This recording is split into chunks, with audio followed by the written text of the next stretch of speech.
welcome to the first UK Azure Virtual Desktop User Group of 2022. We've been going over a year now, which is really, really cool. So this has been growing more and more popular. So we've got nearly 1,000 people on the meetup now, which is really, really good. And numbers generally going up each month. So really happy with how stuff are going. And obviously with Shabazz on board last month, obviously we did our first in-person event, which was really, really good.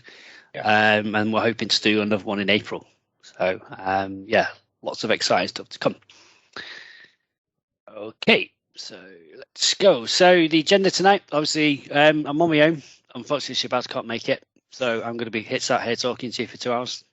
So we're going to go through the news. There's not really much that's happened this month, obviously. Microsoft generally tends to shut down over the month of December. So nothing really much happens. So there's no exciting releases and stuff like that. So, and then we're going to decide to do a different talk, mainly because we couldn't get anyone presenters. So we decided to do something a bit different. So we're basically going to give some career advice on how to sort of take your career to the next level in 2022. And then again, just to fill in the slots, I'm going to give you a bit of an update on the new version of Nerdio. So we've got some really cool stuff which I can show you. Auto scale enhancements, Windows 365 license enhancements. So I can show you a bit of those. And if you need a bit more information, you can ask me as well. Okay, so for those who have never attended this event before, so my name is Neil McLaughlin. I currently work as the UK field CTO for a company called Nerdio. We specialise in Azure Virtual Desktop provisioning. I'm the co-founder of the AVD community and also the co-founder of the UK AVD user group, which you're on now. Also, I'm Microsoft MVP. And if you want to follow me on Twitter, you can follow me on Virtual Monk and WD Community. That's my personal website, which I never get time to update. And also, the WD Community is an old website. Actually, I need to update that as well. We built a new website, which is virtualdesktops.community, where we're going to cover more stuff like Microsoft Endpoint Manager, Windows 365, Azure AD, that kind of stuff as well. So more announcements to come on that a bit later. And also, that's my LinkedIn profile and my email address if you're interested in using Nerdio in your deployments as well.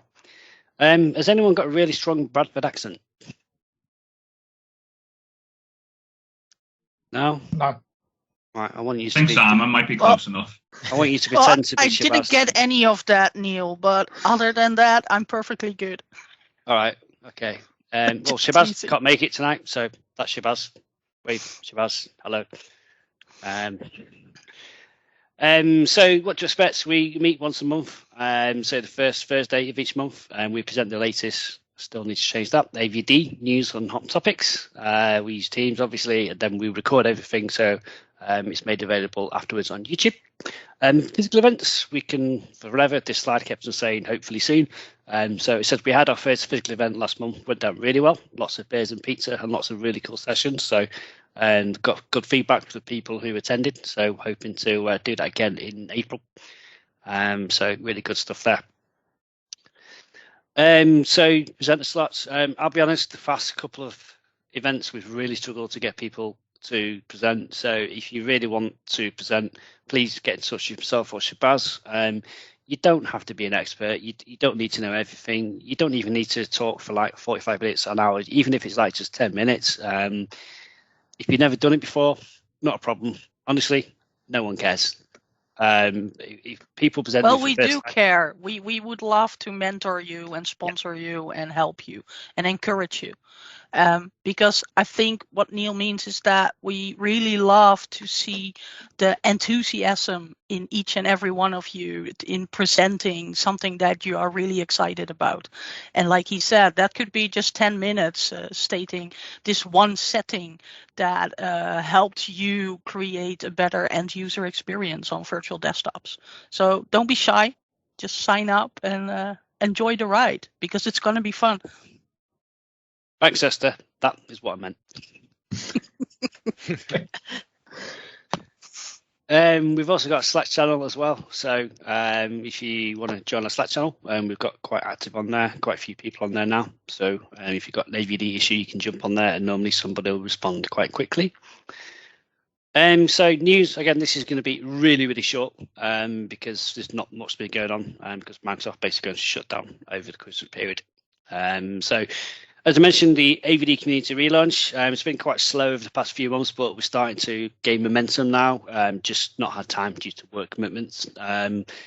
Myself and the other guys, we had a call yesterday, so we decided to do the podcast. So that's going to be kicking off again, hopefully soon in the next few weeks. So obviously, newsletter, we've moved over to the new platform now, and we're also going to be migrating all the old content over from the old website onto the new one and putting the redirects on there as well.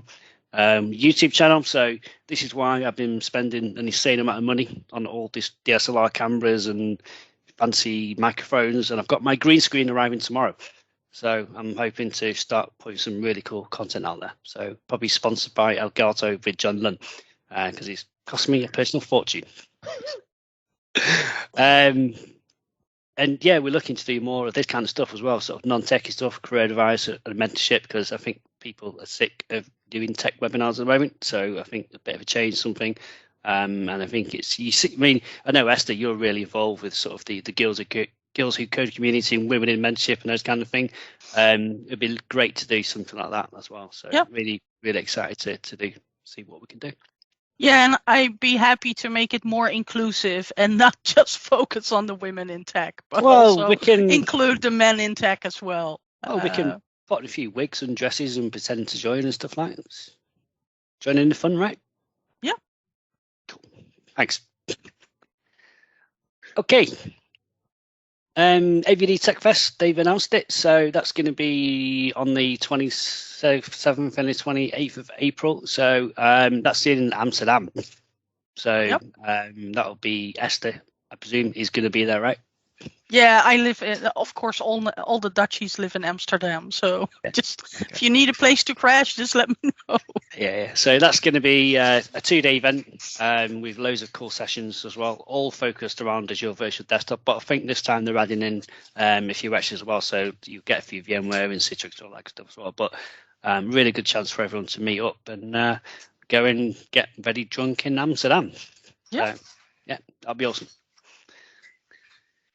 New book on the way from Ryan. Ryan Mangan's wrote a book around Azure Virtual Desktop. It's basically, I was technical reviewer for this book. It basically follows the AZ140 path. So if you want to know about AZ140, you want to learn more about Azure Virtual Desktop, definitely add that onto your reading list. I think it's going to release around March, I believe, something like that. So it's pretty good. Nerdio manager for version 3.4 release. Obviously, I work for Nerdio, so I'm going to mention this. We've got really, really cool announcements in this release. So we've got a multi-trigger auto-scale. So we can auto-scale based on 3 separate trigger points. So, for example, you can auto-scale based on CPU and memory as well, which is really good. Windows 365 license optimizations, which I'm going to go into a bit further. Trusted launch capability. So if you're worried about security, this is pretty much a given. So it enables you to basically run secure boot automatically in your host bus. So every time you provision a VM, secure boot will be enabled for you. Ephemeral OS temp displacements and much more. So I've got a session afterwards, so I'll go through some of those in a bit more detail. And also, Microsoft, they're doing a new Azure Virtual Desktop Masterclass event on the 25th of January. So if you want to load some free information about Azure Virtual Desktop, definitely sign up for that. So most of the people you'll know, so people like Tom Pickling, Michelle Roth, Jim Moyle, Kevin Brandt, Dean Safola. So it should be a really good event. So it doesn't cost anything apart from your time. So definitely sign up for that event if you want to do some learning to kick off your career in 2022. There's also a new remote desktop client for Mac OS. So for those Mac OS users, they've released some new capabilities in there. So it now works with the touch bar, which I believe the Macs are now not having anymore on the next one. So that'll be not used very much. There's also some other stuff in there. I don't know much about Mac, so most of those mean nothing to me. But for those who do, I'm sure it's very welcome. We've also got Teams WebRTC update. If you're unaware, the WebRTC is the protocol which Teams uses on Azure Virtual Desktop. So it's one of the core services which it uses as well as the client. So Lots of improvements in there, so definitely get that updated in your images if you're using Teams, because Microsoft are putting a lot of investment into Teams on Azure Virtual Desktop. We know it's been a bit problematic in the past, but it does seem to be getting better and better and better with every month that goes on. They're constantly knocking stuff out, so hopefully we'll see some more features as the year goes on. So, which leads me to the start of my presentation. So has anyone got any questions first before we crack on? Nope, all good. Right, so this presentation, so we're going to talk a bit about soft skills versus hard skills and why it's important to have both of them. Is getting certified still relevant in 2022? I think most of us already know the answer to that, but I thought I'd cover it off anyway if anyone has any questions. How getting involved with the community can skyrocket your career. I think it's safe to say anyone who's on this call today is involved with the community. You wouldn't be here if you weren't, but I've seen it so many times where a lot of people don't know about the community. I certainly didn't. It took me a long time to get involved with the community, and obviously since getting involved, my career has skyrocketed. I certainly wouldn't have my two previous jobs if I didn't do what I did. So we'll go through a bit that further. Personal branding, something which is really important. Imposter syndrome, something which I suffer through a lot. I'm sure a lot of people do. Is something that we definitely need to talk about more, because not many people do, because they think it's something bad, but it's not. It's something good. And obviously we've got a personal story from a few community members. So we've got Esther with us. We've got Simon with us as well, and a few other people as well. So let's go. So myself, I've been working in IT since 1998. So seems a long time. Most of you can work out how old I am from that. Getting old. So I've worked in pretty much every position there is. Personal sort of help desk, the deployment engineer, service support, third line specialist, consultant, principal consultant, technical architect, and more recently field CTO. So yeah, I've been there, done that, and worn the badge. I didn't get a degree. I didn't want to go to university because I felt getting the experience was more, and it seems to have worked out okay for myself. I think getting the degree is becoming less and less important, especially now, especially with all these sort of code camps coming up where you can just go straight out of school, go on a code camp and probably learn what you would learn in a degree in a matter of 12 weeks or something and go and walk straight into a job. You hear that happening so many times, but what I'm about to show you is what a lot of people don't do. Most people walk into that code camp, do their 12 weeks of coding, and then walk out and expect a job. Doesn't work like that.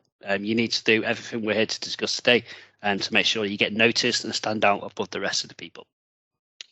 So yeah, I mean, other stuff, get involved, do stuff like I've done because even now today I could probably sit back. I don't want to because I love doing this stuff.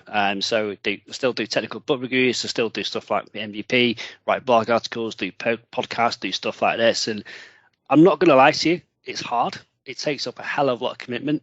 I think most of you here today, you will realise that this is not a 9-to-5 job. If you want to do well, it's not 9 to 5. Some people just do it 9 to 5. Fair play to them. If that's what they want, that's fine. But if you really want to step up to the next level, you have to put the work in. And it can get difficult at times, but the rewards are massive. So let's move on. Yeah, that's me in 1988, sat on my computer. So I've been involved. IT is all I wanted to do ever since I was young, and that's all I've done. So I feel very immensely privileged to do something that I love. I know most of you will feel the same. So if you love it, go and do it. I mean, I can't think of any more careers where we have the opportunity that we have to do what we want to do. You can really shape your career into doing whatever you want to do. Okay, so a lot of our career opportunities don't do that. So we'll cover that off a bit later as well.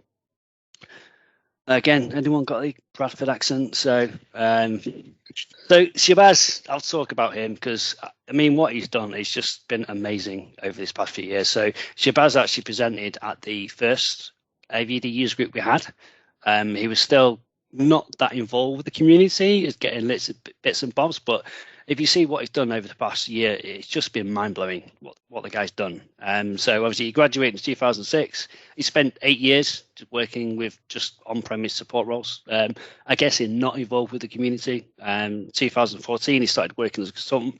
Since then he's been working sort of Microsoft Cloud and Azure, and now he's gone to the work to infrastructure master at Netcompany. But this year alone he's become a Microsoft MVP, he's become a Nerdio MVP. He's written 2 books, he's done YouTube videos, he's done podcasts, he's done everything. And his rewards, he's just amazing. So he's just a shining example of when you really sit down and set your mind to it, set your goals, that's what can happen. And he's done most of that just in the past year. So there's no excuse why no one else. I mean, obviously people have time commitments and family, I get that, but get up earlier, stay up a bit later. I mean, I talk with Shabazz often, and he works till 1 o'clock in the morning. After his family's gone to bed, that's when he does his work. So that's commitment. He had a goal, he set it, and this is what his reward is. So this is just an example of what you can do. And now he's infrastructure master. He's written 2 books, so mind blown. So shame he's not here, but Shabazz, good job, mate. So yeah, that was Shabazz, and he's obviously leader of the Bradford Cloud User Group as well.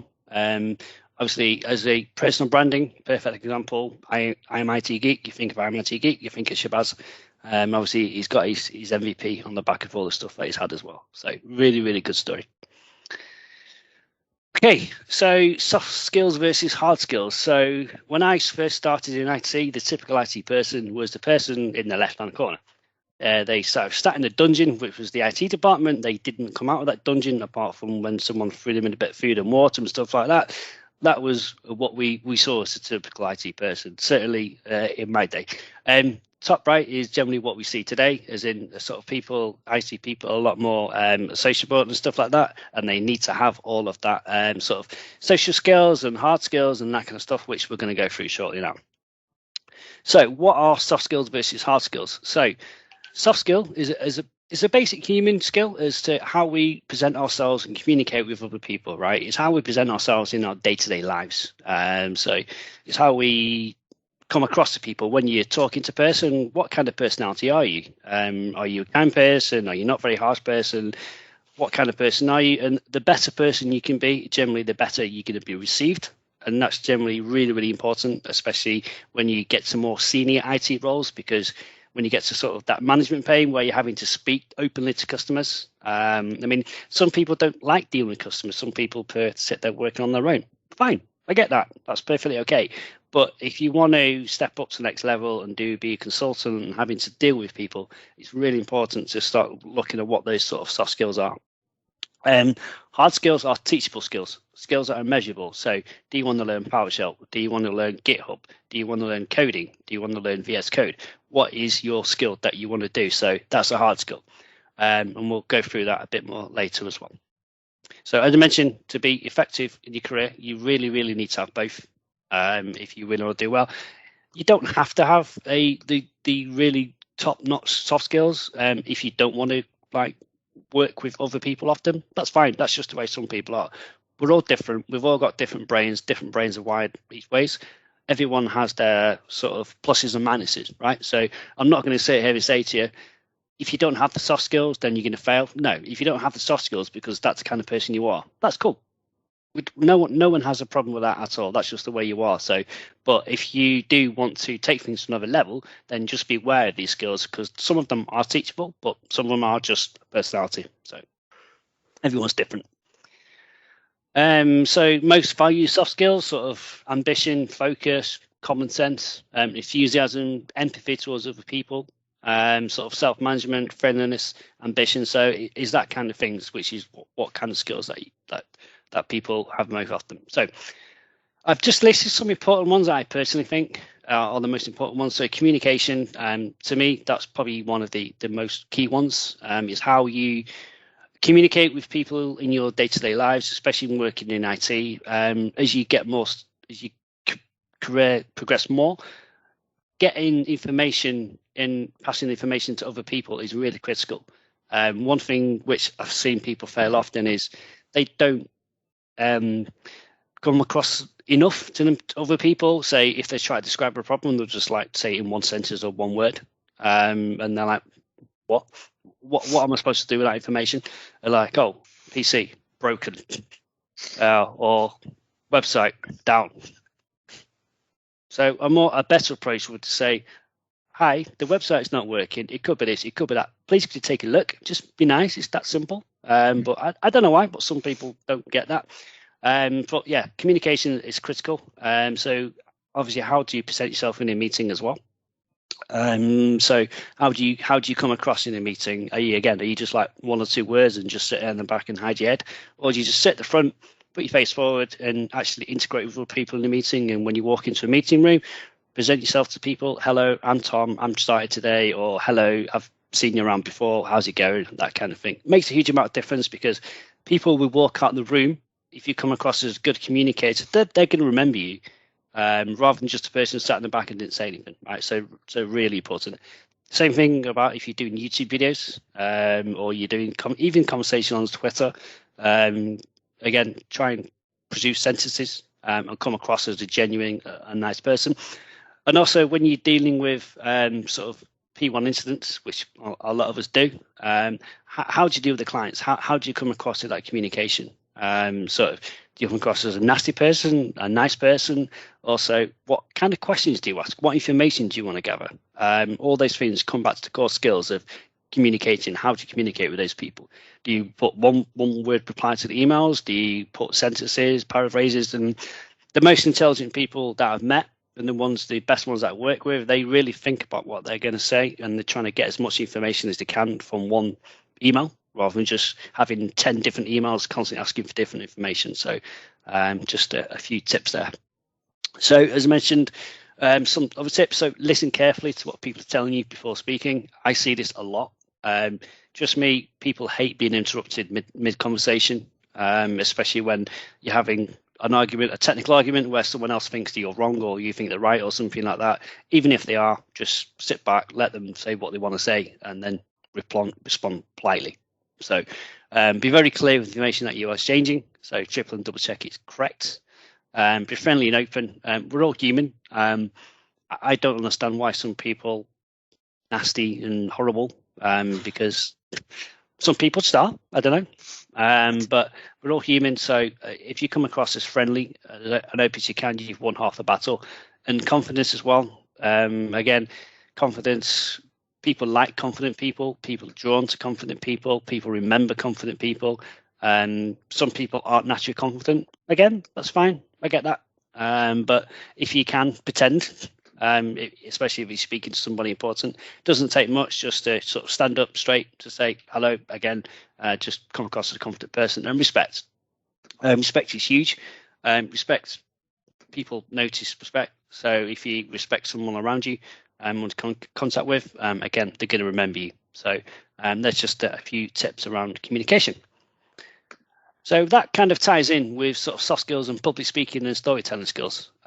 Something which I'm sure a lot of you over the past year or so have had to do, because obviously we're doing meetings over Teams, we do meetings over Zoom all the time, and it's been quite interesting because I've seen a few people mention when they've had to go back to physical presenting, they've literally started at day zero again, because speaking into a camera, if there's 5, 10, 100, 1,000 people, it makes no difference, right? But when you're speaking in front of a public audience, it's very, very different. I don't know how many people have spoken to you done proper public speaking before, but it can be very scary. It can be extremely scary. I'm sure Esther's done a lot. I'm sure she's got good stories to tell about it. But yes, I will share some stories and some tips that help me. Yeah, no worries. I was just wondering if you want me to share them while you're going through these topics, or if we're gonna have a discussion afterwards. Do it while we're going through, if you want. So okay, I'm cool with that. Okay, so okay, yeah.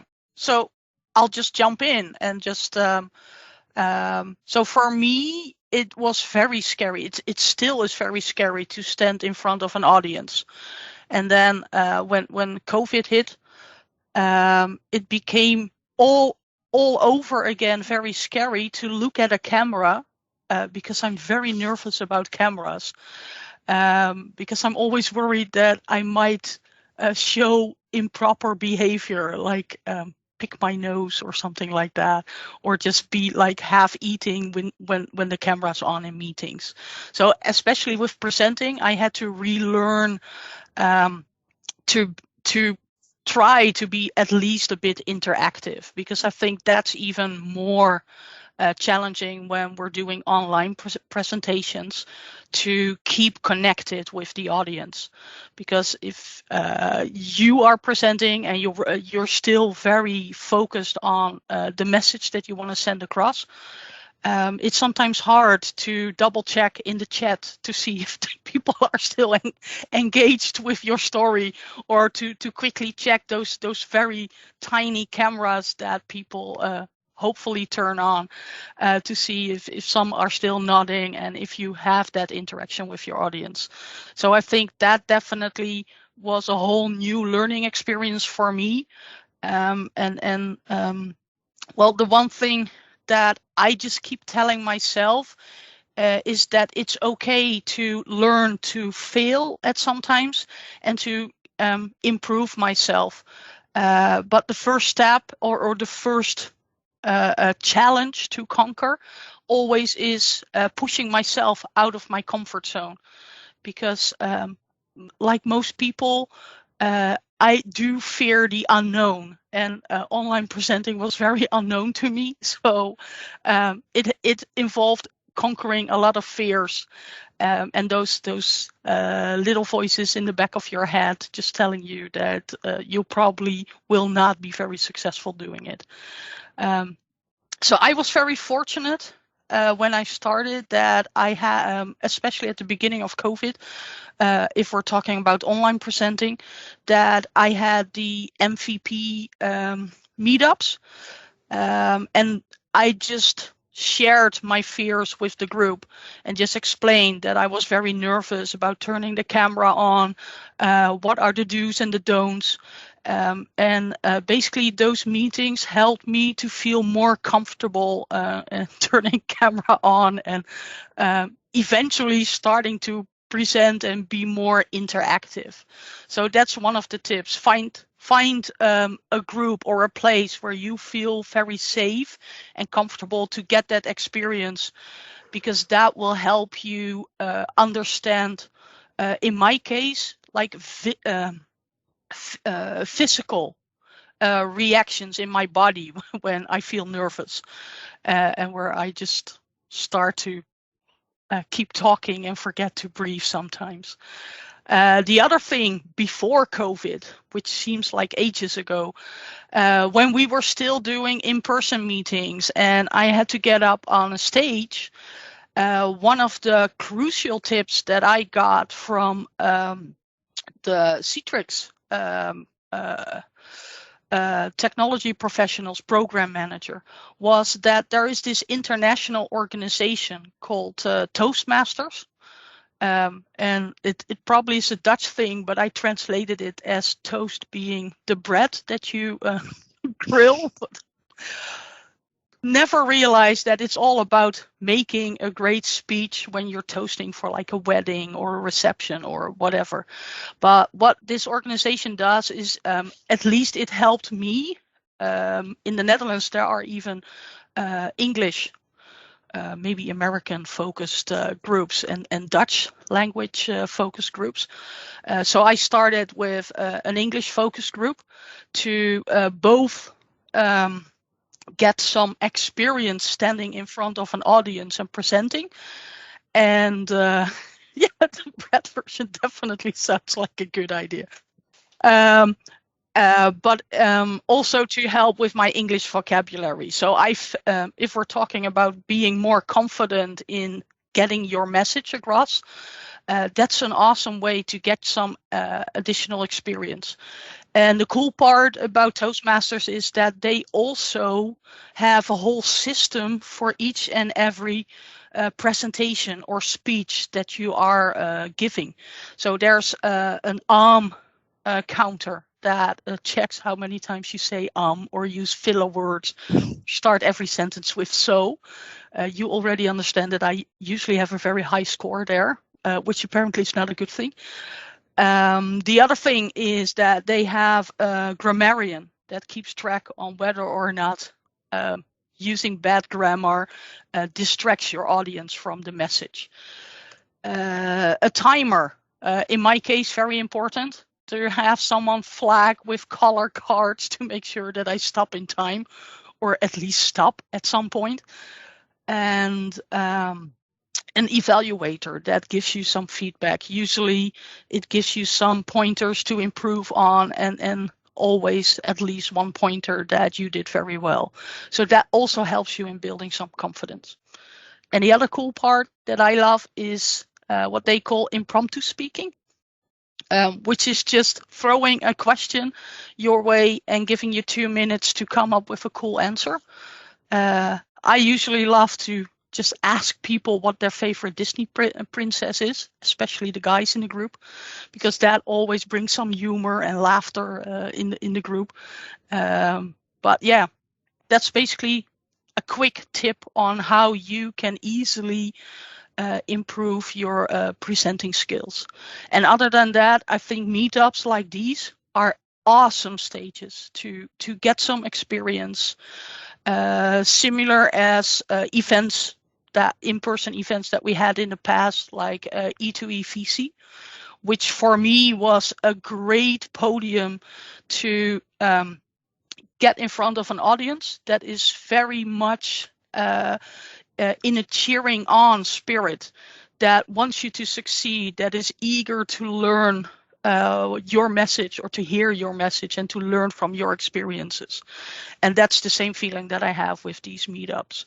So definitely go to the meetups and push yourself just to take that one step out of your comfort zone and sign up. And if there's any way that I can help in mentoring, doing a tryout session for your presentation, just let me know, because I think once you get the hang of it, once you push yourself out of your comfort zone and start presenting, that the fear is not that big a deal. It's so much fun, it's so much energizing to be able to share your knowledge and experience with the community, that you'll be signing up for a lot of more meetups after that, after the first one. So cool. Back to you, Neil. Thank you very much, Esther. Very, very insightful. Some really good, useful tips there. So thank you. Okay, so the next one is leadership. It's something which we can all do. So I've put the Wikipedia, what Wikipedia thinks of leadership there. So leadership encompasses the ability of an individual or group organization to lead, influence, or guide others or individuals, teams, or entire organizations. Okay, so it's basically how you lead, how you come across to people. You can do leadership just a group like this, or you could do it just to one person. If you've got a team of one person, that's fine. You can be leader. You can be leader. Okay, so you don't have to be a big company. You don't have to you can just manage one person, right? So leadership is a skill which how you come across to other people, how you can mentor other people, how you can help other people, how you can be known as a leader. Okay, so in your day-to-day job, if you want to be promoted to like management level or something, people look at you as a leader. How can this person lead other companies? So leader is not like how as you told me, it's a timesheet. Have you done this and you done that? It's like, what skills does this person need to take this person to the next level? How can I influence this person to do a better job?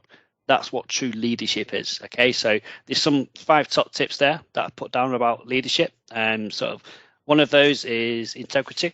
Always be open and honest, right? So everyone loves a person who's integral. So everyone hates a person who's constantly lying and not telling the truth. So if you're a person who says what you say you're going to do, then people are going to have a lot of respect for you for that. So always say what you're going to do.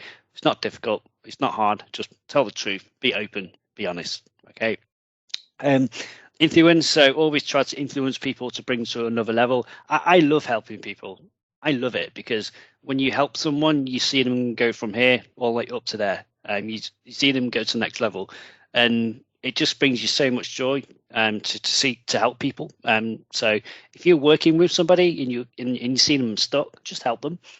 People notice that you may know whether you may see that person in your career, maybe 5-10 years time. One thing which always amazes me is the IT world is a very, very small place, very, very small, especially in the EUC community as well. You always meet people who you know. I mean, over the past couple of years, I think I've met loads of people, and I'll probably continue to work alongside those people or with those people both for the next 10 to 15 years. So if you have a lot of influence, then it takes a lot away. So another one is positivity. So always be positive. I don't see any reason why you shouldn't be positive unless you suffer with depression or something. I don't know. But if you come across as a positive person, it always helps. So and resilience as well. So resilience is, I think, something as engineers, a lot of us have naturally. I don't know about you guys, but I remember when I first started off my career, I could sit there till 2 o'clock in the morning troubleshooting a problem. A lot of people don't have that, but that's what resilience is. It's kind of like, well, do you have that resilience to continue when it looks like it's going to fail? Okay, so the best person that I worked with, they don't fail. They don't know what the word failure is because they're going to keep on going until that problem's fixed. Some people may just get up and go home at 5 o'clock and say, I'll look at it tomorrow. Some people probably stay there till 7 o'clock at night trying to fix it because they're resilient. Some people may stay there till 1 o'clock in the morning. It depends how crazy they are. But that's what resilience means. But it's a good skill to have. But it's hard. We all hit it. Like you want to go home. You've had enough. You're tired. But you'll be amazed if you just push yourself that little bit further, and it becomes a skill eventually. Because once you've seen how powerful it is to become a resilient person, to say, no, I'm not going to give up. I'm not going to let this bit of code beat me.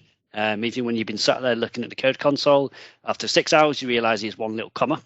That's resilience. If you weren't a resilient person, you would have given up after 5 minutes and gone home. So you can come in the morning with a fresh mind and know that you fixed a problem. So quite an important skill to have. And vision. So vision is something which I do personally. I think anyone who's successful, when you speak to them, what is their vision? What do you want to do? Where are you going to be in a year's time? Where are you going to be in 5 years' time? Where are you going to be in 10 years' time? No one who's successful accidentally just becomes successful. It doesn't work like that. They've planned a way to get there. You may not realize, but you do that when you do your exams. So you set a goal. I want to get this. I want to become a DevOps engineer. I want to get involved with Azure Virtual Desktop. I want to do this amount of exams in a year. That's what vision is. Or I want to be promoted to this level. So just take a bit of time just to sit and think about what you want to do for next year. The best example of vision I've seen from my colleague Bas van Kam. He used to do an awesome thing. I thought it was awesome anyway. Other people thought it was crazy. But once a year, he just used to go to a log cabin. And that log cabin had no internet, no TV, no nothing. And he'd go and sit that log cabin over the weekend and just think, what do I want to do for next year? Not enough people do that. But if you can do that, I think it's a really, really good thing to do because you get to see where the direction of your life is, your personal life, your career. So even a lot of people do that on New Year's Eve. Obviously, we know about resolution stuff, but resolutions don't work, as we know, because people never fail. But just write down your list of what you want to achieve over the next year and work at it, even if you have to work at it weekly, daily, or late. So just a tip there. So vision is really important. So if you haven't done, just sit back. Where do I want to be in a year's time? And if you do that, you'll be amazed at what you can achieve within that year's time as well. Other one is positive attitude. So having a positive attitude is really important. It's what gets you out of bed each day. I'm pretty sure each one on this call loves their job, so I think we're okay with this one. But if you don't have a positive attitude, it can really sort of hurt you. So if there's something which is getting you down, sort of deal with it. Because nothing should stop you having a positive attitude. So if you come, as I mentioned before many times, if you come across a positive person, people are going to inspire confidence in yourself, and they're going to like you as a person. They're going to want to work with you, and they'll remember you as a person as well. So how do we get that positive attitude? How do we keep it? Well, we don't get it by sitting there all day for 14, 16 hours coding all day, because that's just going to make you downright depressed. So, I mean, mindfulness has become quite big over the past couple of years. I don't do it often enough because I get so busy, which is wrong. I know that. But we should all try and take care of ourselves. Go out for a walk often. Try and split work and personal life if you can. And I know working from home, it's been so difficult. I sit here in this office probably 12 hours a day, which is wrong. I know that. But that's what the job entails. But you need to sometimes just get out, go for a walk, clear your head. If you're less stressed, if you're more positive, then you're going to do better work, essentially. So always look after yourself, look after your mental mind, and just try and be a positive person. So that one. I mean, this is an extreme example of this. I don't need, you probably know this guy. All of us probably do. He's a guy called John Saville. He used to run the NCFAQ website, which has been around for donkey's years. He's a Microsoft trainer. He now runs a YouTube channel with over 90,000 subscribers on it. If you do, he's look at his day. His day is insane. I don't know how this guy does it, but he's like a machine. He wakes up at like 3 o'clock every morning to do his exercises, and then he records his YouTube videos, does his day job, then does a bit more, and then goes to bed at like 8 o'clock or something. So this is an extreme example of positivity, right? So he decided this on this New Year's Day to cycle on his bike, 28,000 feet it was, or something like that. Up Everest, not up Everest, but the distance of Everest, right? That's 14 hours of cycling. Okay, just because he set in his mind, I'm going to do this, and there's nothing stopping me. So that's the power what of a mindset can do. He didn't say I'm going to fail. He said once he's done it, he's going to do it, and he did it. And so just an example of what you put all these things together about being positive, just making a decision and just go and do it. That's just what you can achieve. I mean, I'm a big person believer in we're all capable of a lot of things which we don't think we are. Not enough people push themselves enough. So if you just push yourself that a little bit further, you'll be amazed at what you can be capable of, whether it's physical, whether it's personal in your life, or whether it's just in your career, or whether it's your home life, whether you want to get married, or you want to set this financial goal, or you want to go and do something crazy and like sit on a bike for 14 hours and ride 14,000 feet, or if you want to go and do all your exams this year. So if you set that as a goal, go and do it. There's no reason why you can't do it. Other people have done it. So if you haven't got time, get up earlier, go to bed later, cut out 2 hours on your day. There's no excuse why no one can do anything. That's my personal opinion. That's the reason why I do a lot of stuff that I do. But it's just something to take away from this, essentially. Okay, so next thing is work ethic. So another really key thing. I mean, what you probably start seeing now is a lot of these things are interlinked with each other. That's why they call them soft skills, because you need them all and work with them all together. So work ethic is what kind of work ethic do you have? So most employees look at work ethic as one of the primary reasons why they employ you. When it comes to technical skills these days, it's probably not as important as it was back sort of 10 years ago. I'm sure you all remember interviews basically saying, oh, do you want to, when you went to an interview, it's all about technical questions, right? It was all about, oh, tell me the TCP/IP packets. If I ping this, what does your trace route do? That kind of thing. We don't see that anymore because all the information is public, right? People have got YouTube videos. People have got Twitter handles. People have got GitHub repos. Everyone knows each other. Everything's public. So if you've got a strong work ethic, that will get known people as someone who works hard, right? So that's, to me, that's number one skills that you can have, right? So it's all it takes is just a bit of commitment. Just make sure that when you're working, you say you're working. If you want to start early, that's fine, or start late, that's fine. But just if you want to succeed in your career or work harder in your career, then your work ethic is, I get up at X amount of time, I'm going to work. I'm going to do this, I'm going to do that. If you say what you're going to do, that's ethic, that's work ethic. Okay, so always do your best. It takes you a long way. I mean, most people, if they just show up and work on time each day and do the best each day, you've won half the battle.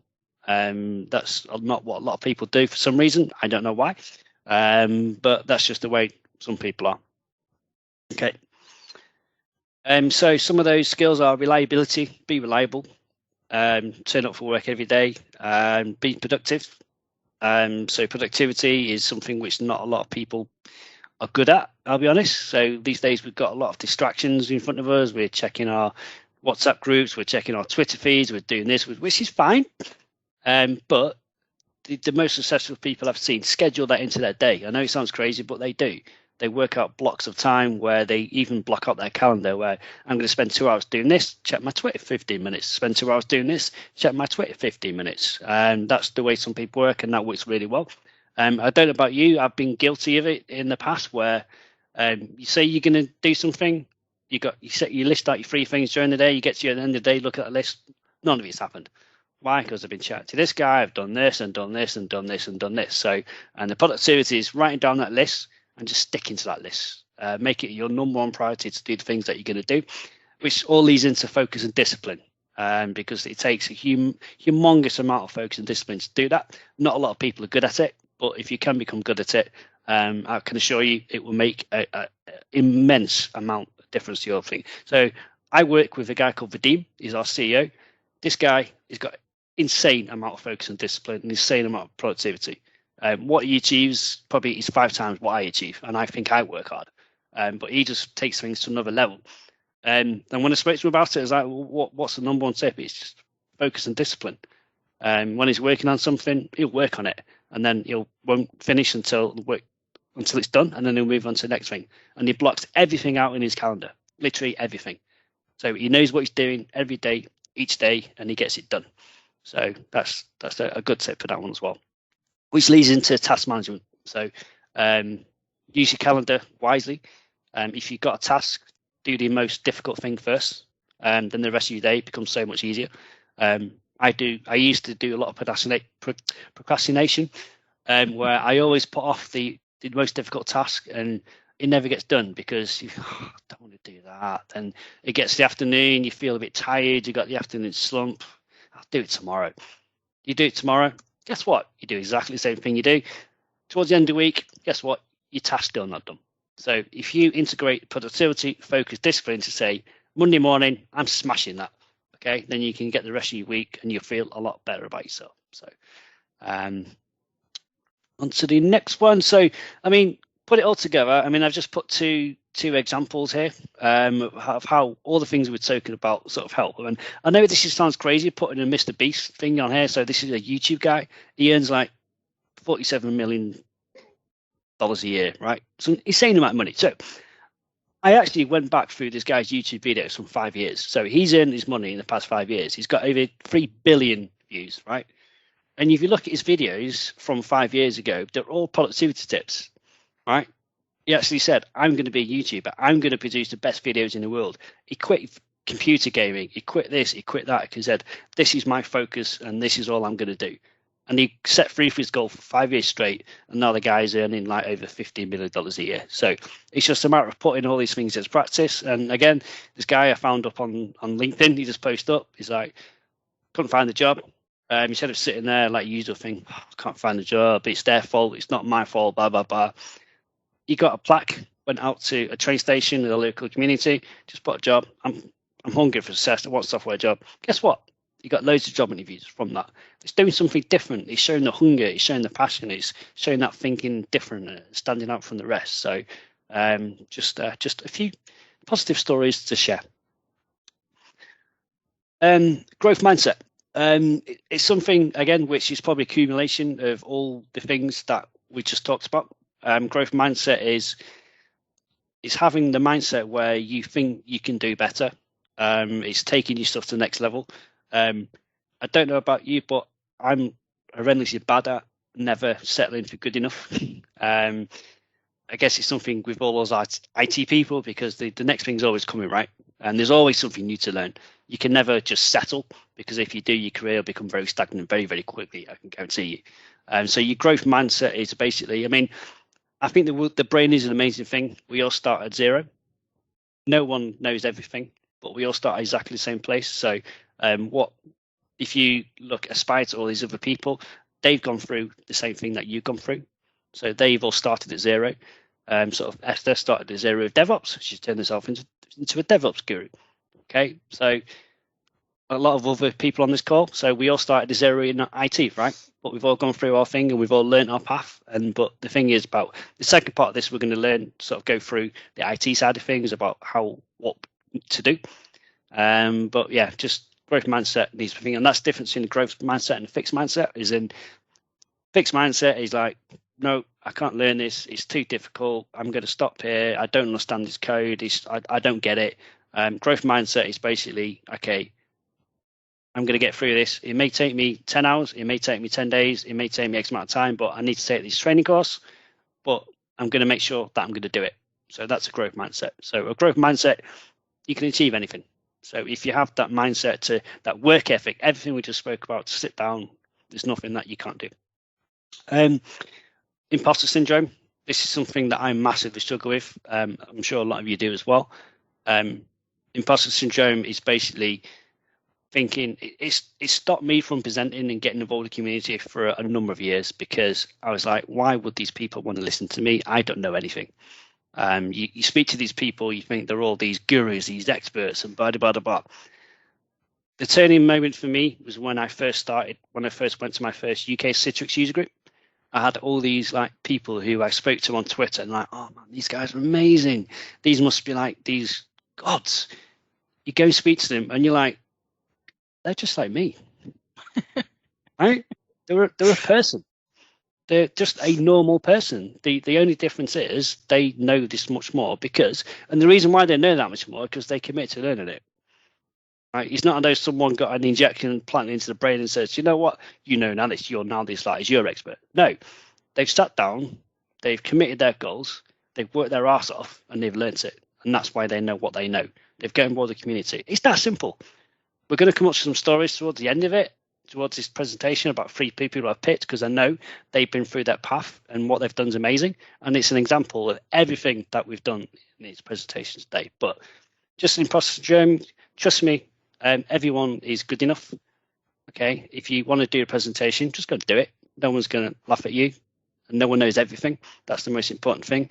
So just never feel you're not good enough, because each person's different. Each person's got a different level of knowledge. Each person is a subject matter expert on different subjects, right? So yeah, and I think it's also important to get a support system around you, like sponsors or coaches or mentors. I used to call them my cheerleaders, just the people that cheer you on and say that you're doing a good job. And that's one of the reasons why I love to offer some mentoring or offer to be that cheerleader for others, because that helps you so much in battling those insecure voices in your head that keep telling you that, like Neil says, you're not good enough, or you didn't prepare, or they will probably have those annoying questions that might help you, might get you to freeze up. And I have a lot of tips and tricks to calm you down, and I'd be happy to share all the answering voices that or all the mantras that I tell myself to make sure that I battle and silence those insecure voices in my head, to take that next step and to just find fun again, and get energy from what we're doing, instead of being drained down by the fears and the insecurities. Yep. Thanks, Esther. So next one is hard skills. So this is the fun stuff for the IT guys. So hard skill is a teachable and measurable ability. So how to teach yourself stuff. So what hard skills are relevant for us in 2022? So we're basically entering industry version 4.0 at the moment. So if you look at where we were 5 years ago and where we look at today, it's a completely different place. We've got self-driving cars, we've got augmented reality, we've got artificial intelligence, we've got Amazon released the robot that you can buy for like $1,000 and it'll serve you food and it'll do all your chores for you. It's like the world that we saw on TV like 10 years ago was the future. That is now. It's happening right now. A lot of people don't see it, but trust me, it's here. You've got all the stuff we mentioned on there, sort of big data, cybersecurity, IoT, all this kind of thing. So it's a really, really exciting place to be in with unlimited opportunities about what you want to do. And everyone on this call today, I can guarantee you, is going to provide a major part in the industry version 4.0, especially if we're sticking with Azure and stuff like that. So there's never been a better time in IT to decide if you want to go for it, and pick your subject and just learn like hell, and just learn. So what are some skills? So obviously there's multiple fields to choose from. I mean, obviously there's a lot of generic Azure skills. If you want to do that, that's fine. You can be a technical architect or a consultant, or you can specialize in like cloud security, machine learning, AI, cloud deployment and DevOps, sort of end user computing. You can do sort of desktop as a service, software development, IoT. But I think for me, they're going to be the main for 2022. I think that if you want to do well in your career, I think pick one of those and you'll be okay. Definitely. I mean, there are some people stuck in an on-prem world. That's going to be around for a number of years. Again, that's okay if you want to do that, but just don't moan at me when you can't get a job, which I see often on LinkedIn. Trust me. I'm sure you guys are seeing it where you get these posts, "Oh, please share my like, I can't find a job." You look at this guy, he's not done an exam in the past 10 years, he's not done anything, and it's kind of like, come on, man, just put yourself out there, do some exams, learn some new stuff, and you'll get a job. It's simple as that. It's proven, it's worked. We'll hear a bit later on from a few people. Is getting certified still relevant in 2022? Absolutely, yes. I never met anyone who, well, I suppose I have met some really, really clever people who've done really well in their careers who never actually got a certificate. Well, I do have my MCSE for NT4, to be honest. Okay, there you go, Esther. So, by the way, Esther works as an NT4 specialist on on-prem environment now. I'm joking. So, it's the. No, I have to admit, I did get my Azure fundamentals last year, so Okay. I do realize, because I think even though from a community perspective, and if you're very experienced, it doesn't always feel like you should put an effort in getting certified. But unfortunately, it's still an easy tick on the recruitment list to see if even though it's not always the best test to check for your skill set. Mm-hmm. Unfortunately, it's the only test we have to show proof of being able to present those skills or work with the knowledge. Yeah, I mean, personally, I use it as a base of my knowledge. I only get certified in the stuff that I'm working with. I know these people who go out there and get every certificate under the sun for multiple things. Like there's some guys who have over 40 certs in GCP, Azure, and AWS, and it's like, why?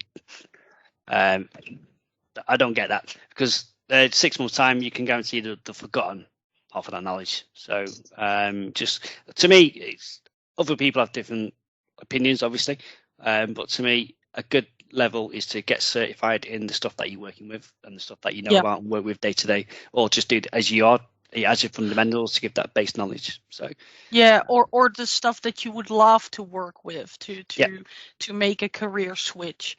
If you start with getting certified, then you have proof of being able to pick up the job. Absolutely. Because I do, and I do have some terrible examples of people in the past. Back then you had what we called the PDF generation that just used the PDF and the brain dumps to get certified. And I did have some examples where developers got certified in Microsoft development. I think it was C# or something like that. And then they got consultants, and then they got offered a new project where they could actually work with the C# skill set, and they just got nervous. They just said, "No, I don't want to do that." So what's the point in getting certified? But exactly, maybe that's just me.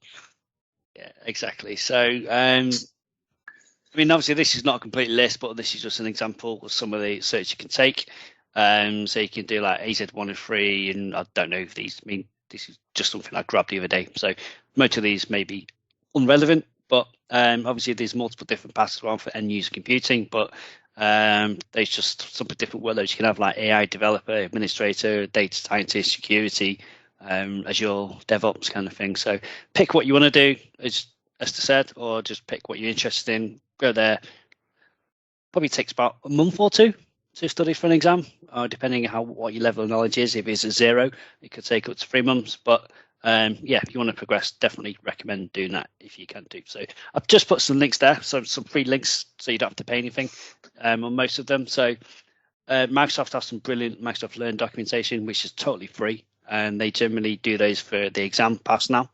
YouTube, there's loads of free resources on YouTube for exam study guides, and if you want to just pay a little bit of money, normally around £10 to £50, you can go on Udemy for some really good courses on there, and WizLab practice tests as well, if you want to sort of test your knowledge on there as well. There's some good advice on there. So I know it's not a complete list, but I didn't have much time to prepare this presentation, so I just added some in there.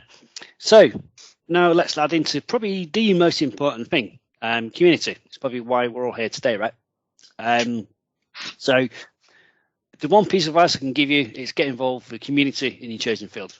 Okay, this time and time and time again, this is what absolutely boosts your career to the next level.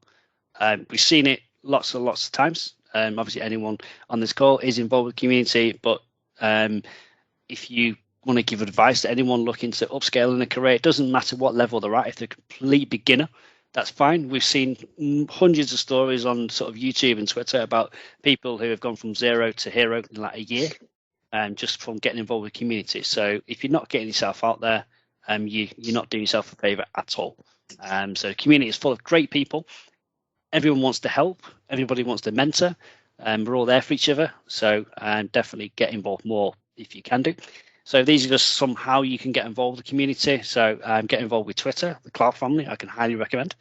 Find a user group, in person or virtual, you want to get involved with and meet other people.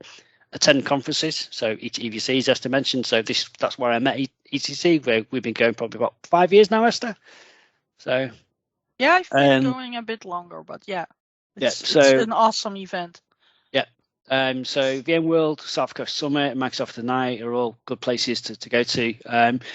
Also, if you want to set up a blog and start sharing your content on a day-to-day basis in your activities, that's a good way to get yourself out there. And what I find is when you basically set up a blog, you have to teach people. And when you write, you have to learn within yourself, right? Most people think that when you're writing a blog, you're an expert. No. Most people write the blog articles, they actually go out to research first and then they write it. But that process, you're teaching yourself as well. And having to actually write it down, you force yourself to fully understand that subject. Because if you don't, you can't write about it. So that's a good way of teaching yourself. And obviously, YouTube, create YouTube videos, some really good content on YouTube as well, and just writing stuff on LinkedIn as well. But I'm sure there's other stuff as well, like GitHub and stuff like that. But again, I didn't have much time to do this. Actually, no, I did because I wrote it there. So podcasts, TikTok, YouTube, Quora, Reddit, LinkedIn groups, Facebooks, webinars, all stuff, community, where you can get more community and share your knowledge. We're nearly at the end, don't worry. I know I've gone way over time. Just so much good information.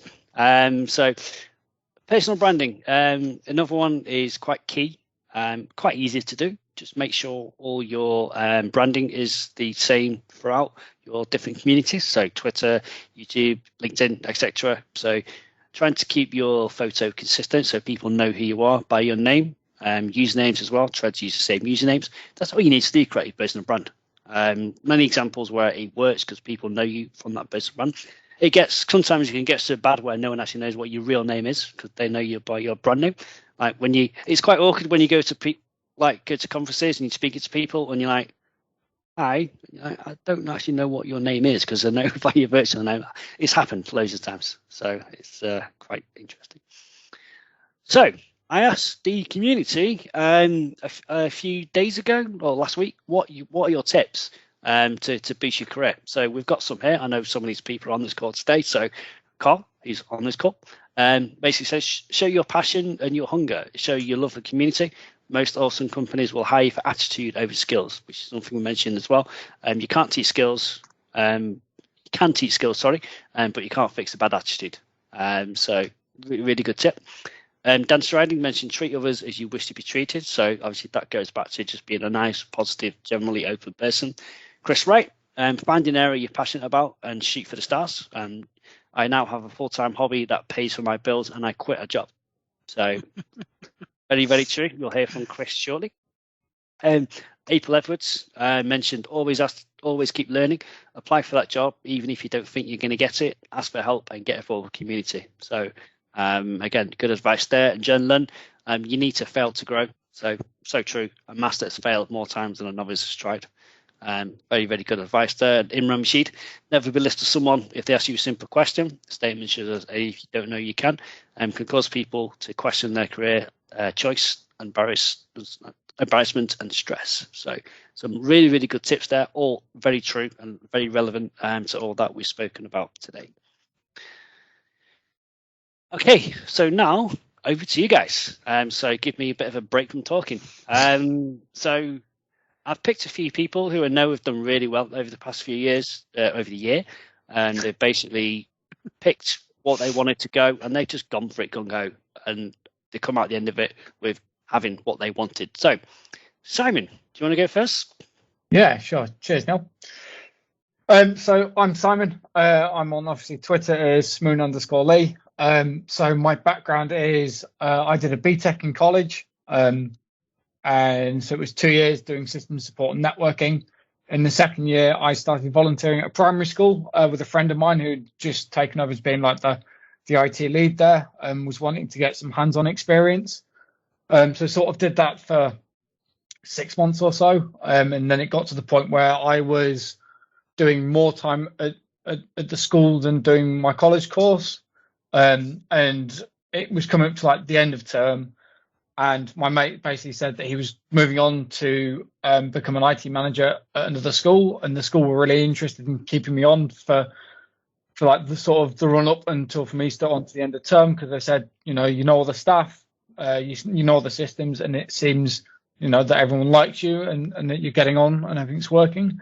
So quietly, I was thinking if I play my cards right, I might be able to get a job out of this.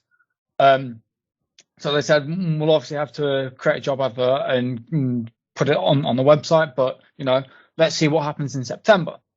So fast forwarding to September, it comes around and I then got the job there, and it started doing 3 days a week at the school and then 2 days at college. And after I started, I thought, well, I don't technically really need this BTEC now because I've got a job using contacts from friends who already were in the industry. So the BTEC finished with like just a pass and a couple of merits, but I was like, it doesn't bother me because I'm now working, I've got a job, I've started my IT career. So did that for 3 years. Then after that, I moved on to an MSP in the education sector. So I went from looking after one school like 5 days a week to looking after 8 schools and doing like half a day each. So I did that for 2 or 3 years. Then I wasn't really sure what I wanted to do next, so I sort of bounced around a bit. So I went and did a stint at CDW for a bit, did that, learnt that sometimes what recruiters say to you from like the onboarding sales pitch isn't always right, and they'll just try to put you into a job that they might think that's right for you but wasn't. So the way it was sold to me was it'd be hands-on working with like Cisco, Dell and HP servers, networking and hardware. And I thought that's brilliant, it's hands-on, that's what I like to do. It wasn't. It was doing like the admin side and speaking to consultants and architects and getting other people to come do all the nitty-gritty code deployments and building and configuration stuff, which was what I wanted to do. So did that. After that, I did 6 months at a college down in Warwickshire. So it was around the time where Windows 7 was going end of life. So this was sort of beginning of January. So we knew that Windows 7 was coming to end of life, and they still had over, I think it was like nearly 1,000 devices across their estate that needed sorting. So that was a fun 6-8 months worth of writing a lot of PowerShell, helping fast track their MDT environment and their VMware VDI stuff. So that was basically writing PowerShell, drinking a lot of coffee, automating and improving all of that, which was brilliant. Then after that, I came back to Bradford, did 2 years at another MSP. And then just recently, so this was beginning of last year, I was wanting to break out into the cloud. As is always something that I've always wanted to get into, but didn't really know how to. And this is where Twitter is an amazing platform. So using like the hashtag the cloud family, I've met some amazing people. Carl and Chris are two of the guys who have been brilliant in this. And they've helped me like immeasurably with coming along. So in July, I had an interview for Intercept. And that was sort of the break that I then got into the cloud. So I've been at Intercept now for 3 months, getting to work from home, and it's great fun. I'm learning lots. I'm getting to speak with some really cool people who I knew from within the community. I'm now working with every day, and I'm sure Carl'll tell you some amazing stories about how I am with him. But yeah, it's just great. But it's just great, and the community aspect's brilliant. Everyone's really helpful, and then getting to meet up with other people who you've spoken to for months on end through Twitter, and then you meet them at events. So I met like Richard Hooper and Gregor Suttie. I met Richard when it was before they did Ignite. It was when it was the Microsoft like Tech Summits, which was back when it was in Birmingham at the NEC. So I met him at a couple of those. We connected on Twitter, and it's just grown from there. And yeah, Twitter from like a social networking tool has been brilliant. I find it more valuable personally to me than LinkedIn, because it's making connections through that you can then meet people, you can bounce ideas off people. And if you get stuck, you can like reach out to people, and people are always willing to help or advise or yeah.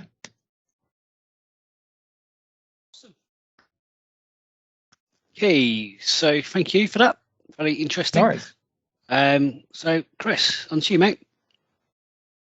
Thanks, Neil. Hi, guys. So I just want to sort of, a very good presentation there before by Neil, and the picture of yourself sat at that computer sort of resonated with me from the start. That's where I always wanted to be, behind a computer. Started off initially creating websites, and I always thought that my career was going to go down like the web dev route. That was it during my school time. That was in the days when I was in school, where the sort of wasn't fixed on where I was going to go, but I knew I wanted to work with computers in IT. So my story was I went to sixth form. I was in sixth form for 10 weeks, and I walked out.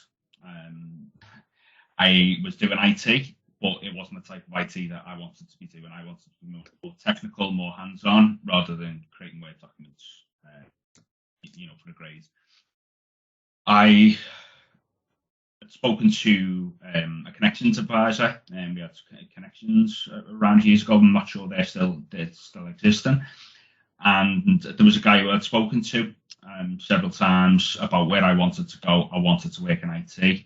Funny enough, one day I called and said, look, I need help with a CV. I need to find a job. I'm not in sixth form no more. And he said, funny enough, just been thinking about you. There's an apprenticeship here going. So I started an apprenticeship up in a local college, Mercia College, where I got hands-on experience of networking, building machines, ripping computers apart. There was a placement offered within Knowsley City Learning Centres, which the City Learning Centres used to be, they sort of linked in with schools within the education sector. I was there for 12 months as an apprentice. I was then offered a full-time role as an IT technician with them, working over several sites. 12 months later, I was actually approached by a member of another team within the council, and that was to do with regards to they were having a massive project where they were moving all the schools over to one Active Directory covering around 60 schools, and they needed someone to sit there and create MSI packages for Active Directory to deploy all the software. So that was me who they asked me if I would do that. Offered me services, and it was straight off. I will, more than happy to help out with that. Then a job had actually come up with them, where the manager had approached me and said, "Look, would you like to come and work with us full time?" So obviously I was more than happy to. There was more opportunities to learn and grow myself. I was then there for around 6 years, 7 years as an IT technician, working with them, covering all them schools and supporting them schools. And then I was promoted to an IT officer later on with them. I was with them for 16 years, supporting the schools and the education sector within Knowsley. But it got to a point in my career where, you know, and personal life as well, really, where I was looking at settling down and really wanted to then focus in on my career and where I wanted to go in life. When I was there within Knowsley, it was sort of my partying days, and you know, I enjoyed my job, but it wasn't sort of a career, and I was still at that mindset of where do I exactly want to focus on. But the ideas that were moving within the education sector and budgets, etc., it wasn't going down the route that I wanted to go down. And I was actually looking at ways where I loved working with Microsoft projects, some Microsoft products, and their vision was not going down that route. I then come across an AZ 900 fundamentals day where you do the course, free exam voucher. So I actually took 2 days off work for that, done the course, and then I studied to do the fundamentals, which I passed. After that, I was studying for me AZ 104, the Azure Administrator course. And sort of what Neil was discussing before about certifications, yes, in my personal opinion, they are important.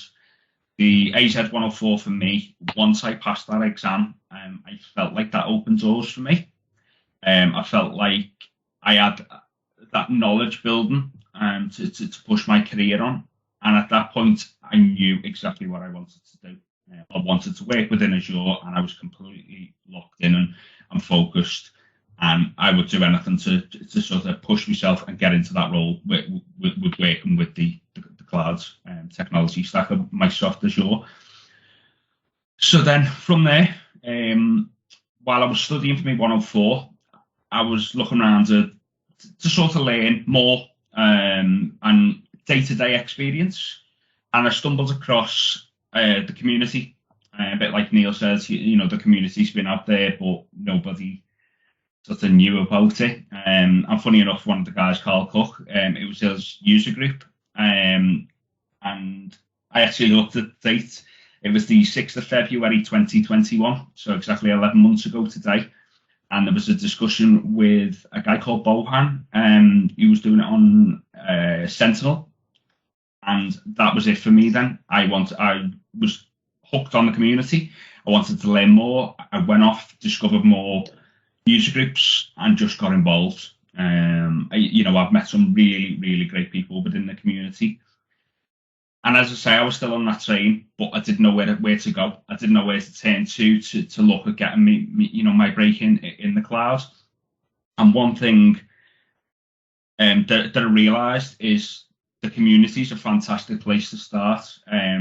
Carl and also Matt, who we can see here in the chat, I reached out to them because I didn't know where to go, and they both helped and guided me of what I needed to do, where I needed to grow. And I always remember a conversation with Matt, and he said, you've got the right attitude out there. You've just got to show it. As you mentioned in your talk, Neil, skills and the hard skills that are stuff that you can learn. And what Carl's point was as well about, as long as you've got that right attitude, you will succeed. And that instantly clicked something in my head, and I knew then where I was going. I knew I was going to succeed, and I've still got a hell of a lot to learn. It's such a massive area, the cloud stack, but the community was absolutely massive for me. What you've got to do as well, you've got to put yourself out there. So when you're learning stuff or even reading stuff, even just sharing articles is one big thing. And one important point, what Neil mentioned before about being polite. I was actually really lucky with my job that I actually work for HTG now, Microsoft partner. And it was just a bit of a random conversation, shall we say, with Kevin, who's the owner and founder. He's a CTO. And it was a bit of a random conversation over LinkedIn, and it was just me being polite and just wanted to learn a little bit more. And we ended up having a bit of a conversation, and then I was a little bit cheeky. Says, any jobs going? And we got talking a bit more, and then I had a conversation with him, and the following Monday I had an interview with them, with himself and Alan McBurney, who's my boss. And I was offered the job, and I just couldn't believe that, like, I'd gone from not having a clue of how to get in there to just putting myself out there. You know, you've got to be a little bit cheeky. Some people might say that's easy for me being a Scouser, but hey ho, you know, it does help. And there's a few other, I mean, there's another guy in the community, he has me on LinkedIn, Callum. I'm not sure if he's here tonight. But when I saw his profile, obviously someone had you on LinkedIn, and you can see where they work, and he sort of resonated with me. He was in the same situation as me. He was working within education, IT support, and he wanted to move to work within Azure. And I basically just given the same hints and tips that Carl and Matt had shared with me, helped him where I could, sort of guided him how I've been guided. And that guy's now working within DevOps. And he's got a role there. Can't remember the name of the company he's working for, but he's working with DevOps now and growing and learning. But to take all this away, all of this, really get the community's been a massive thing for me. And it's a community is made up by the people that are in it, and the community is so supportive. You know, if there's any questions, a bit like what Imran mentions on the slide deck, you know, there's no stupid questions out there. You know, you only know what you know, and if you don't know, ask the questions. And that's it from me. Awesome, great story. Thanks, Chris. Appreciate it. No, it's interesting because I've been following your journey as well since you started the community, and I can't remember who it was. I think I said it to John Lunn. I basically said, "What's this guy?" Because I can guarantee you he's going to get a job, and I think that was like 3 months before you get a job. So, yeah, you've done good. Congrats. You put the work in, you put the effort in, you got the reward. That's the way it works. So, yep. Yeah. Awesome. Yeah. Okay, and finally over to Esther. So last but not least. Yeah, so obviously I know Esther from the Citrix world. I used to be massively involved with Citrix, so Esther has jumped from Citrix into DevOps. So do you want to share your story, Esther? Yeah, I'll try to keep it short. But usually I need a lot of words, so bear with me. Well, I started way back in the late 80s, early 90s. My dad brought home a computer, and I didn't understand how to make it do stuff. So I'm one of those rare people that decided to get a master's in computer science. But before I made that decision, I have to admit that there was a very important call in my life that pushed me to doing the master's. And that was a call to the Dutch Navy, because I envisioned myself as being, well, I don't think Marine is the right term, but at least to be in the Navy and at the administrative division, to make sure that in the end I would be like the admiral in charge of the large vessels. So what happened is I made a phone call to the Dutch Navy to ask what the minimum length requirement was to apply. And unfortunately for me, the number that I got back was a little bit higher than my actual height.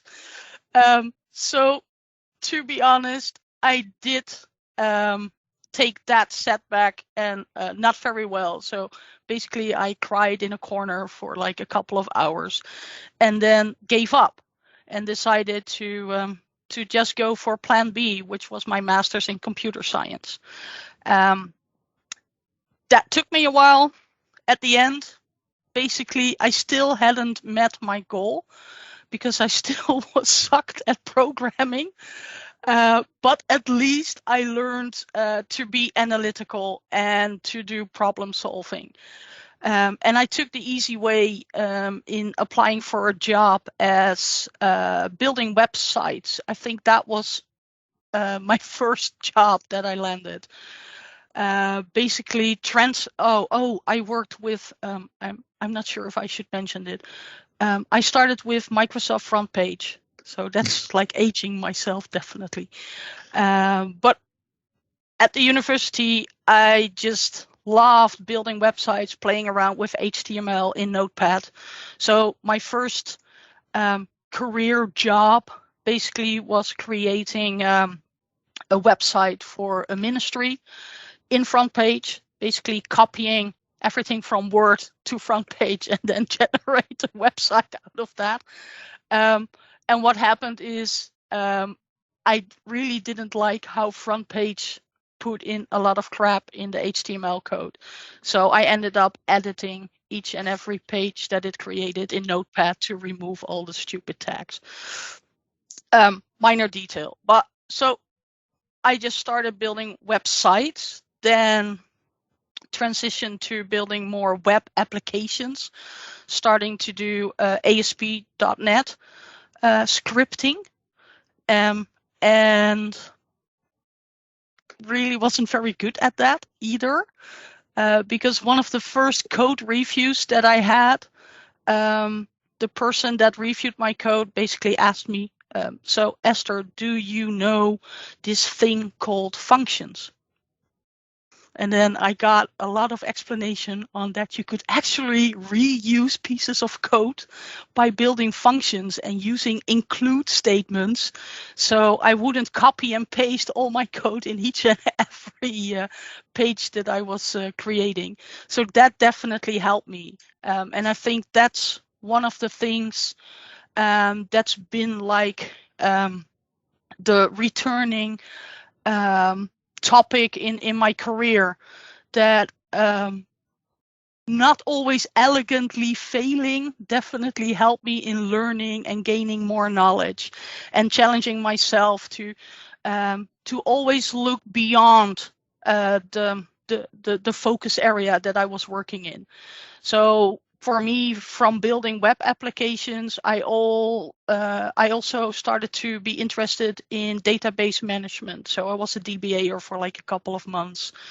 I was very worried what the impact of my web applications was on the network, both client side, server side, back in the days when we still had modems and needed to be very, very efficient with our network bandwidth usage.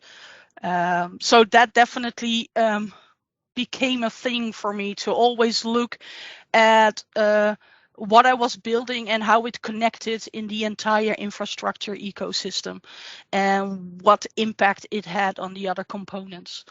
So I think that started the base of like what they now call like a T-shape profile, where you have a general knowledge of a lot of different topics, and that helps you understand all the different concepts, and still have a specialism that you really deep dive into.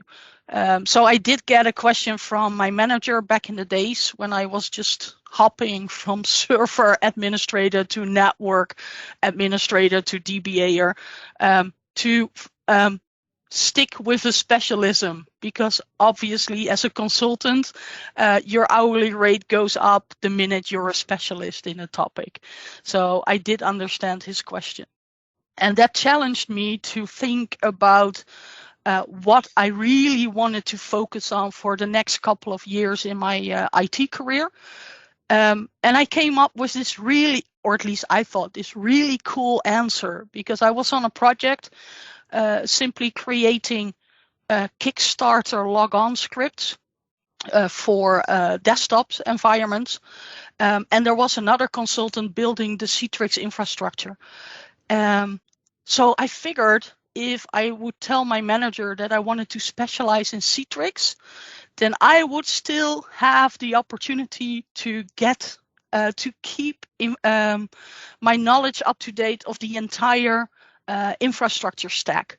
Because if we're looking at Citrix or end user computing, it's all about managing the endpoint device of the user, or at least the agent, to connect to a virtual desktop on it. Still have to worry about the network connectivity, things like gateway services, the storefront server, if we're talking about Citrix. And I also had to focus on server. Back in the days, it was usually XenApp deployments. So server management and applications. So I figured I would still have that broad interest and not lose any of the cool things in my job. And then also have a very happy manager that had the illusion that I would specialize in just one tiny aspect of the whole IT spectrum. So that's how I got started in Citrix. And I also discovered a very opening, welcoming community around the Citrix technology. And that definitely helped me to reach out to different well-known persons within the community. I even ended up actually giving a phone call to Ruben Spruit, who back then was a very well-known community member, awarded as a Citrix technology professional.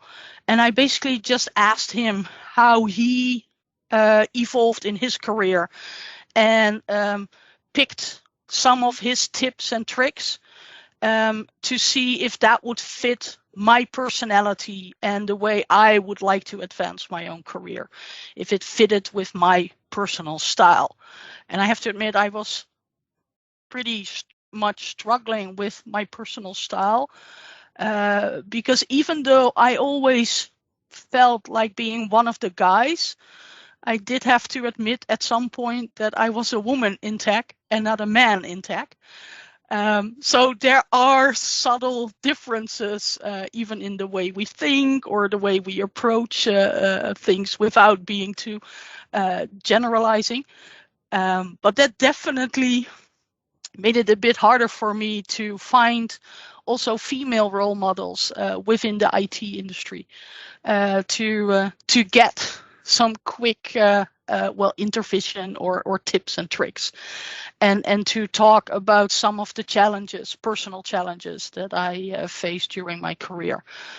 And that also made me realize that it is very important to have a very diverse group of role models from different cultural backgrounds, from different gender backgrounds, different even technology backgrounds, to really have an open mind, to have different views on the same challenges, IT technical challenges that we are facing, and to learn to be even more creative. So that made me realize that I wanted to also contribute to the community and become more actively involved. I decided to write a book about Citrix XenApp 6.5 when they already switched to 7. So that wasn't the biggest success, but it definitely was a nice learning experience. And it also helped me to, because I dedicated a whole chapter in the book on all the community tools, scripts and projects that were out there. So that helped me to get even more connected and involved in the Citrix community. I even ended up being invited or awarded as a Citrix technology professional.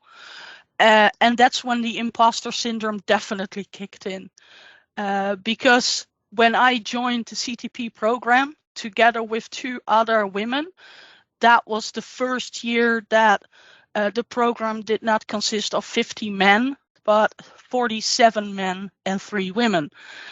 So for me, that first year being a CTP, I definitely felt like I earned it based on gender and not on my technical experience and knowledge that I could bring to the community. So it didn't feel like I really earned that reward or award.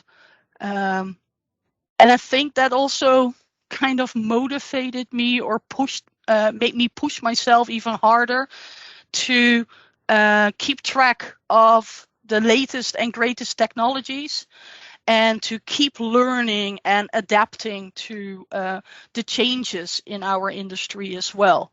And back then, I was a novice at managing the Citrix ADC or NetScaler, what it was called back then, which was their network appliance. And fortunately for me, I had a Citrix consultant give me a 1-day speed course on how to configure the appliance. And then I took it up to myself in my off work hours to figure out, because I discovered it had an API, to figure out how to automate the configurations. And that got me all excited because I think that's one of the first times that I really got the fun back into my work, because I was back at, even though I wasn't great at it, I was back at combining scripting with the management of IT infrastructures. And that combination definitely was basically the first engagement into automated deployments, automated configurations, and since a couple of years, DevOps, as we now call this awesome combination of scripting, because I don't consider myself a programmer, of scripting and automated management deployment. So that's how I think 2 years ago I made a deliberate choice to to invest less in keeping up to date with the Citrix technologies, because unfortunately, and maybe I should ask Neil to stop the recording, but no, just kidding. So the way I see it right now is Citrix is, let's say, less fast than Microsoft right now in adapting and supporting full API support for any cloud services. And that's one of the things that, to be honest, I still struggle a bit with on the Citrix side. So that definitely made me basically switch focus and dive into Azure services and last but not least, Azure DevOps, creating, I still call it like workflow automation. So for me, it's very important to have just a scribble or doodle of the workflow, so all the different steps that I want to automate, and then be able to focus on each and every task and figure out what the best or the most functional way is to get that task automated. So that's, not entirely in a nutshell, is my career basically. And I'm still having a lot of fun. And even with my latest project, I have I think the unique opportunity to pass on and to train and to educate what I nowadays call more traditional administrators that are definitely right now focused on managing an on-premises end-user computing environment, and to help them transition to a more cloud DevOps focused role, which is super fun, because now I get to help them in baby steps to understand source control, to understand how to collaborate within a team, to step over that fear that scripting is scary, because all of a sudden you are sharing like the work that your baby steps, and it means if you open up to feedback, it is a scary moment, because not everyone is very good at giving feedback in a positive and supportive way. But I see the team members grow in confidence, and I see them getting excited about all the little administrative tasks that they automated. And well, that gives me energy too. So that's my story. Awesome. Any questions? Well, thank you very much, Esther. That was a great story and some great career advice and tips. So I appreciate we're way over time. Such a great subject. So I'm going to fly through the next lot of slides. So let me come here. Look at the room. Whoever's, yeah, thank you. Yeah, so just some book recommendations. I've sort of put these in there. Sort of the I recommend reading stuff that I've read. That I mean, I read a lot of books, but these just ones that stand out to me. So Outliers, Story Success, sort of real stories about why people achieve success. High Performance, really good book released recently, and most of you know Don Jones, the PowerShell Guru, Be the Master. Definitely a good read. Some good career tips and advice in there as well. And to end, I have this nice little snippet of information. So the life motto: if you're sad equals false. So be awesome. Just thought I'd say that. I thought that was really cool. Something which I found. Right, I am going to fly through these next lot. This is just a nerdy update, because I appreciate I've taken way more of your time than I intended to. But thanks for sticking around. It's much appreciated. So let's go over this. So nerdy. Right, so we released new nerdy features. So we've got a multi-trigger autoscale, so we can trigger based on CPU and RAM usage as well. So that's really cool. I'll go through that in a bit more detail in the next couple of slides as well. We've got Windows 365 license auto assignment. So this is really cool for those people who are using Windows 365. And also we've got some trusted launch capabilities, which I'm going to go through shortly as well, and some other managed stuff as well, like ephemeral OS disk placement. Sort of retain OS disk and data disk when machines are deleted, and we can also move VMs to other availability zones as well. So I'll go into a bit more detail around the other stuff now. So historically, within Nerdio and other autoscale technologies as well, you could only really scale based on one metric. So what we've allowed within Nerdio is to scale on multiple metrics. So you don't have to choose between CPU and RAM usage anymore. We can do both. Okay, so it will scale up when using both of those, but it won't scale down until it meets all the criteria as well. So we're really excited about that. It sort of brings dynamic auto scaling to another level. Obviously, you've got the native AVD auto scaling, which is a bit pants. It doesn't create hosts. And I put hand on heart, and personally, I think our auto scaling is better than Citrix. Even the Citrix auto scaling can be a bit limiting sometimes. So we do some really good work there. So if you want to invest in auto scaling technologies, definitely have a chat with me. We can definitely have a chat offline. Another thing we've done is Windows 365 license improvements. So what we've done here is bring on Nerdio. How do we save you money using Windows 365? So with Windows 365 today, if you buy 100 licenses, you assign them to the people, you pay for those 100 licenses, right? What we're enabling you to do here is you basically also assign the licenses that you need. And then if you don't need them, it's going to return them back again, right? If you don't use them, you don't pay for them. And we've also allowed the unused license reclamation. So if a person uses a desktop in one day and then they don't use that desktop for like a month, it's automatically reclaim that license back for you into a pool. So essentially creates a pool of licenses rather than having to assign licenses when you pay for them as well. And it'll automatically sign them when the next time that user logs onto that desktop as well. The other thing we've introduced is Windows 365 inactive user license parking. So this is also really cool. So obviously with Windows 365, you get different SKUs of licenses, obviously small, medium, large, or your different CPUs and VMs, stuff like that. what we enable you to basically do is park those licenses. And that when parking it means somebody else can use it, right? So if you've got 50 licenses for smaller SKU, 50 licenses for larger SKU, you don't have to assign 50 licenses to each user. You can put them in a pool. And then when someone's not using it, the license parks, which means somebody else can then use it as well.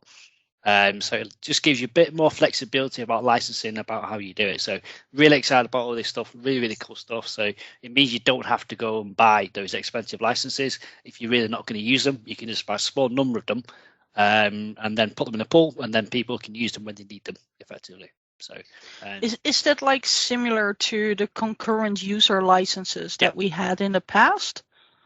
So yes, so the per license cost is a bit higher than the like named licenses, or is it just the same license?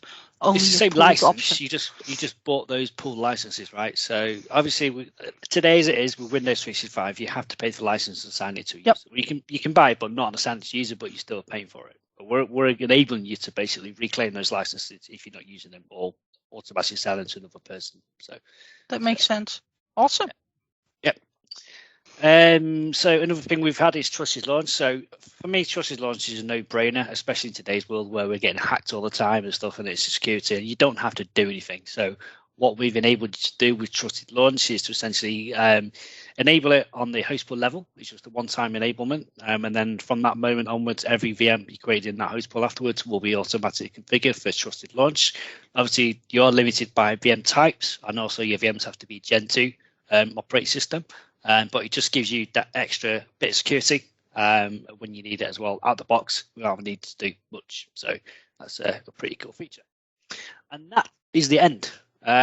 So it's been a great evening, something a bit different, something non-technical. But I hope you've all took something away. We've heard some great stories from people. But yeah, has anyone got any questions that you want to ask before we leave or anything? Is Dean still here? You want to ask him a license question, right? I think he's on. I'm actually going to take my question offline, Neil, if that's all right, just to avoid. Fine. I think he's on the licensing site. So, but no, honestly, guys, thanks for all your questions. Thanks for sticking around. I realise we've gone way over time, but yeah, good subject to talk about, right? Some a bit different, technical and stuff. So, especially thanks to sort of Esther, Chris, and Simon for giving their input as well. So really appreciate that. So. No, thanks for having me on there, Neil. Yeah, and if anyone wants to reach out as well. You know, we're a friendly bunch, don't be shy. Notice there's a lot of webcams off there, but yeah, don't be shy. We're all a friendly bunch, and we're all here to help out. Yep. Okay, I will give you your evening back. So cheers, everyone. I'll upload this to YouTube, so if you want to share it with anyone, feel free. But yeah, if you got any questions about Nerdio or anything else, just community, just ping it in the what's the Twitter handle again? It's the Cloud Family Twitter handle, right? And there's also so it's hashtag Cloud Family, or it's _ Cloud Family for the Twitter account to go follow. Okay, cool. So yeah, and there's a pretty cool WhatsApp group as well with lots of great content in there as well. So awesomeness. All right, guys, gals. All right, thanks, Nate. Right. Great. Cheers. Thanks, everyone. Thank Bye-bye. you, everybody. Thanks, guys. All right, see you.